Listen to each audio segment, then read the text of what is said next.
Hi అండి. నమస్తే. అస్సలాము అలైకుం. Welcome back to our channel. మీలో చాలామందికి పరాటాలంటే చాలా ఇష్టం కదా! మరి అవి చేసుకోవడానికి టైం కూడా ఎక్కువగా పడుతుందని చాలామంది స్కిప్ చేస్తూ ఉంటారు. ఈరోజు మీకు చాలా ఈజీగా తయారు చేసుకుని ఒక 4 రకాల పరాటాలను చూపిస్తాను. నేను ఇక్కడ ఒక హాఫ్ కేజీ వరకు పిండి తీసుకున్నాను. అందులో కొంచెం చక్కెర, ఉప్పు, అలాగే ఒక 2, 3 టేబుల్ స్పూన్ల వరకు నూనెను బాగా వేడి చేసి అందులో వేసి మనం ఇలా కన్సిస్టెంట్ వచ్చే వరకు పిండిని బాగా కలుపుకోవాలి. పిండి కలుపుకున్న తర్వాత కనీసం ఒక అరగంట పాటైనా సరే మనము దాని మీద ఒక తడి గుడ్డ పెట్టి పక్కన పెట్టేసుకోవాలి.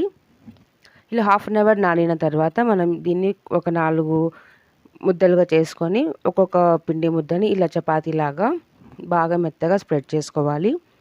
దీని మీద మనం ఆయిల్ని వేసుకుందాము. మీరు ఇక్కడ కావాలంటే నెయ్యిని కూడా వేసుకోవచ్చు. ఇది ఫస్ట్ పరాటా అన్నమాట. ఇలా చపాతీలాగా రుద్దుకున్న తర్వాత కొంచెం మధ్యలో ఇలా చాకుతో కట్ చేసేసుకొని ఇలా రోల్ చేసుకోవాలి. ఇది చాలా ఈజీగా చేసుకునే పరాటా అండి. పిల్లలకి చాలా ఇష్టము. దీని లోపల మనం కావాలంటే స్టఫింగ్ కూడా పెట్టుకొని ఇలాగ తయారు చేసుకోవచ్చు. చూస్తారు కదా, ఇది మొదటి విధానము. దీన్ని మనం కాసేపు పక్కన పెట్టేసుకుందాము. తర్వాత ఇప్పుడు మనం రెండవ రకాన్ని కూడా తయారు చేసుకుందాము. దాన్ని కూడా ఇలా చపాతీలాగా బాగా రుద్దేసుకొని దాని మీద ఆయిల్ని స్ప్రెడ్ చేసుకోవాలి. ఇలా ఈ ఆయిల్ని ఈవెన్గా మొత్తం చపాతీకి బాగా పట్టేలాగా స్ప్రెడ్ చేసుకోవాలి. ఇప్పుడు దీన్ని చాకు సహాయంతో చిన్న చిన్న పీస్లుగా కట్ చేసుకోవాలి. మీ దగ్గర పిజ్జా కట్టర్ ఉంటే దాంతో కూడా బాగా ఈజీగా కట్ చేసుకోవచ్చు. దీనికి కొంచెం ఆయిల్ ఎక్కువగా పడుతుంది. ఇలా అన్నిటిని కట్ చేసుకున్న తర్వాత ఒక్కొక్క దాన్ని ఇలా సమానంగా చేర్చుకుంటూ మనం రోల్ చేసుకోవాలి. ఈ రోల్కి మధ్య మధ్యలో ఆయిల్ని పెడుతూ ఉండండి. ఇది ఒక్కొక్కటి అంటుకోకుండా మనం వేయించుకున్నప్పుడు అంతా పొడి పొడిగా ఉండి పొరలు పొరలుగా వస్తుంది. చూసారు కదా, ఇది రెండో విధానము. ఇప్పుడు వచ్చేసి మనం మూడవ పరాటాని తయారు చేసుకుందాము. దీన్ని నేను ఇలా పొడవుగా రుద్దుకున్నాను. దీని మీద కూడా ఆయిల్ని స్ప్రెడ్ చేసి అంతా వేసుకోవాలి.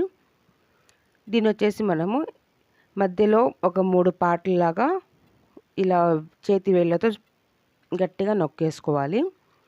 ఇలా మీకు ఎన్ని పొరలు కావాలంటే అన్ని విధాలుగా మనం చేసుకోవచ్చు. నేను ఇక్కడ 3 లేయర్స్ చేస్తున్నాను కాబట్టి ఇలా చిన్నగానే చేసుకున్నాను. ఇప్పుడు ఒకదాని మీద ఒకటి ఆయిల్ పెట్టుకుంటూ దీన్ని కూడా మనం ఫోల్డ్ చేసుకుందాం. మన మూడవ పరాటా కూడా పక్కన పెట్టేసుకుందాం. ఇప్పుడు ఇంకొక పిండి ముద్ద అందరికీ తెలిసిన విధానమే.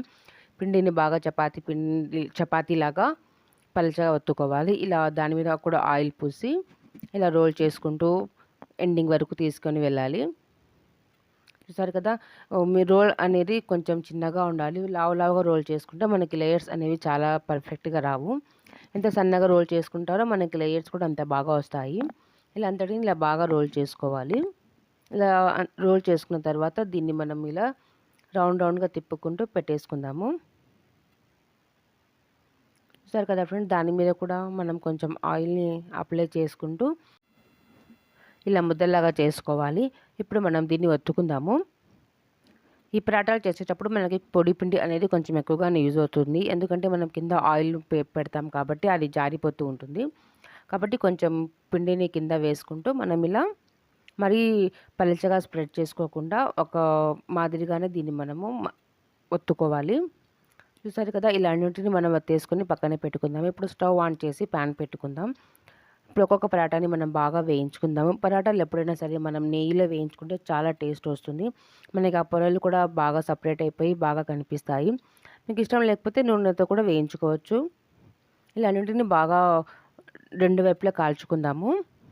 మనకి దీని మీద గోల్డెన్ కలర్ వచ్చే వరకు రెండింటిని అటుపక్క ఇటుపక్క వేయించుకోవాలి.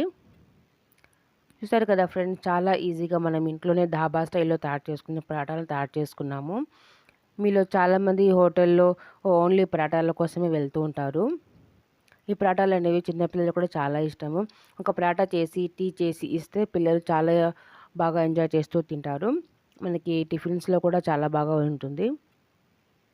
ఇలా పరాటాలన్నీ చేసుకున్న తర్వాత వేడిగా ఉన్నప్పుడు ఇలా 2 చేతులతో వత్తుకోవాలి. అప్పుడే మనకి లేయర్స్ అనేవి బయటికి వస్తాయి.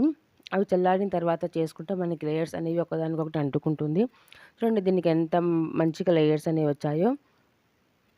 కాబట్టి మనకి వేడిగా ఉన్నప్పుడు ఒకదాని మీద ఒకటి పెట్టేసి ఇలా కొట్టుకోవాలి. ఇలా అనేది ప్రతి హోటల్లో ఇలానే చేస్తారు. ఇలా బాగా ఒకదాని మీద ఒకటి పెట్టేసి ఇలా 2 చేతులతో మనం గట్టిగా కొట్టితే అవి పొరలనేవి స్ప్రెడ్ అయిపోతాయి. ఇక్కడ మన పరాటాలు కూడా యమ్మీగా చాలా టేస్టీగా ఉన్నాయి. దీన్ని మనము చికెన్ కర్రీ లేకపోతే మటన్ కర్రీతో దేనితోనైనా తీసుకోవచ్చు.